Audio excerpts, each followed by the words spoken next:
Pour notre planète, le changement climatique est une réalité. Le réchauffement climatique multiplie les phénomènes météorologiques extrêmes qui bouleversent la vie sur Terre.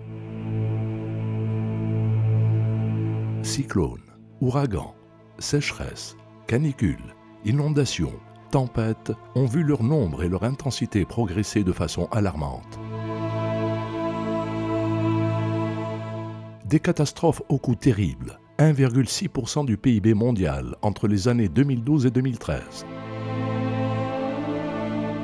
À ce rythme, ce coût pourrait aisément atteindre 4 à 5% en 2025 et 20% en 2050, menaçant les populations les plus pauvres et les plus vulnérables. Au Maroc, le changement climatique est déjà un fait. Réchauffement moyen estimé à 1 degré Celsius, baisse significative des précipitations de 26% dans certaines régions, accélération des phénomènes extrêmes, sécheresse et inondations, hausse des vagues de chaleur constituent les principaux phénomènes recensés durant les dernières décennies. Les projections à long terme prévoient une situation plus préoccupante encore, avec des hausses de température et des baisses de précipitations plus importantes. L'eau, véritable moteur du développement économique, se raréfie davantage sous l'effet du changement climatique. Les projections annoncent déjà que le Maroc sera en pénurie entre les horizons 2020 et 2050. Certaines zones sensibles, comme les oasis, seront particulièrement affectées. Il en résulterait une surexploitation des nappes, une baisse de leur niveau et une chute des débits des sources, voire même leur tarissement. Si ces projections sont confirmées, on s'acheminera vers une disparition à plus ou moins long terme d'un des patrimoines les plus importants du Maroc, avec de lourdes conséquences sociales, économiques et environnementales.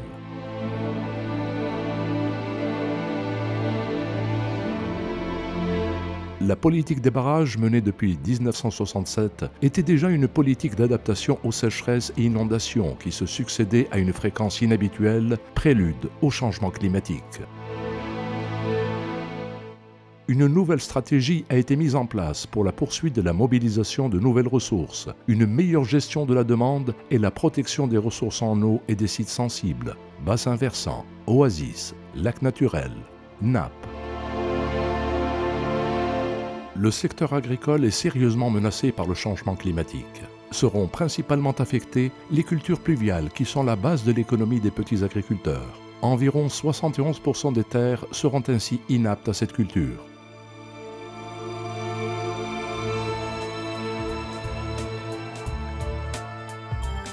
Le plan Maroc Vert, adopté en 2008, inclut une série de programmes et de mesures qui prennent en considération ces défis, dont notamment le programme de reconversion de l'irrigation, la reconversion de la production céréalière en arboriculture fruitière et en olivier, et l'orientation vers la pratique du semi-direct.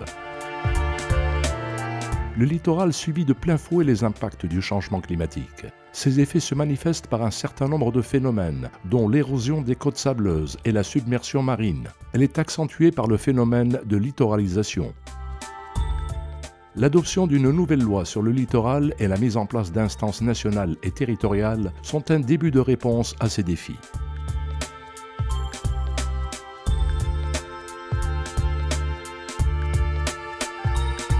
Les principales manifestations de la vulnérabilité de la forêt aux impacts du changement climatique sont souvent évoquées en termes de dégradation, dysfonctionnement, dépérissement des écosystèmes forestiers et incendies de forêt.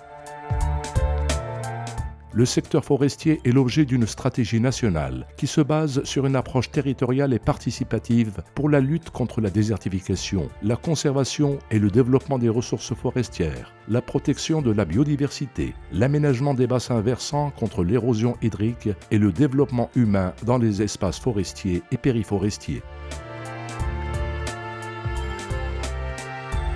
En plus des efforts entrepris par le Maroc pour adapter ses territoires aux effets du changement climatique, il est fortement engagé dans la transition vers une économie verte à faible émission en gaz à effet de serre. Ces émissions sont estimées à 3,10 tonnes équivalent CO2 par habitant en 2012. À titre de comparaison, les émissions du Canada sont de 24,6 tonnes équivalent CO2 par habitant, soit 8 fois celles du Maroc pour une population équivalente. Le secteur de l'énergie responsable de près de 56,5% des émissions totales des gaz à effet de serre du Maroc fait l'objet d'une nouvelle stratégie qui a permis d'enregistrer des avancées remarquables dans le développement des énergies renouvelables, illustrées notamment par la réalisation des parcs éoliens et la réalisation de méga-projets de centrales solaires telle la centrale Nour, la plus importante au monde. Le Royaume du Maroc est devenu l'un des acteurs majeurs de la transition énergétique dans le monde et plus particulièrement sur le continent africain. C'est ainsi que l'objectif de 42% qui avait été fixé pour la part des énergies renouvelables dans la réponse à apporter à nos besoins en 2020 a récemment été porté à 52% à l'horizon 2030. L'efficacité énergétique constitue également un pilier important de la nouvelle stratégie énergétique du Maroc.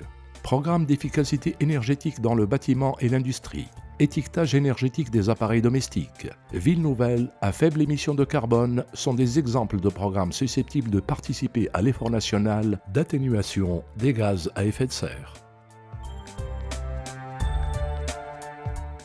Le secteur du transport émet près de 28% des gaz à effet de serre du module énergie. Plusieurs mesures ont été initiées et pourraient participer à atténuer les émissions de ce secteur, telle la stratégie logistique, le remplacement des grands taxis par des véhicules 7 places à faible facteur d'émission, la modernisation du parc automobile de l'État vers l'utilisation des véhicules électriques et la mise en place de tramways dans les grandes villes du Royaume et la suppression de la subvention au carburant.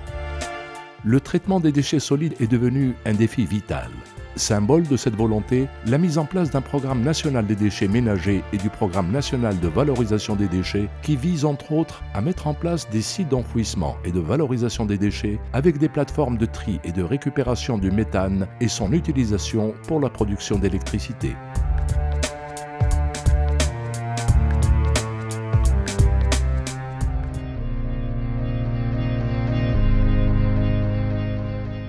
Sur le plan international, le Maroc est fortement engagé dans la mise en œuvre de la Convention cadre des Nations Unies sur le changement climatique, à travers la soumission de l'INDC Maroc au mois de juin 2015 et l'élaboration des communications nationales, dont la troisième vient d'être achevée avec l'appui du Programme des Nations Unies pour le développement. Cette communication a été élaborée dans le cadre d'un large processus de concertation et de renforcement des capacités impliquant tous les acteurs concernés, aussi bien au niveau central que local.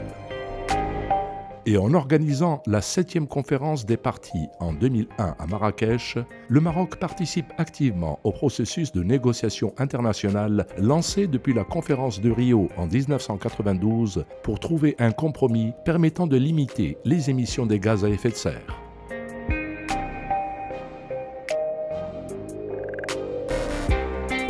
À la COP21, organisée en décembre 2015 à Paris, les 195 pays représentés ont adopté un accord historique sur le climat. Un accord considéré comme une avancée majeure sur le chemin de la lutte contre le réchauffement planétaire. Le Maroc, organisateur de la COP22, aura la mission de consolider cet accord et de confirmer son engagement dans la lutte contre les changements climatiques.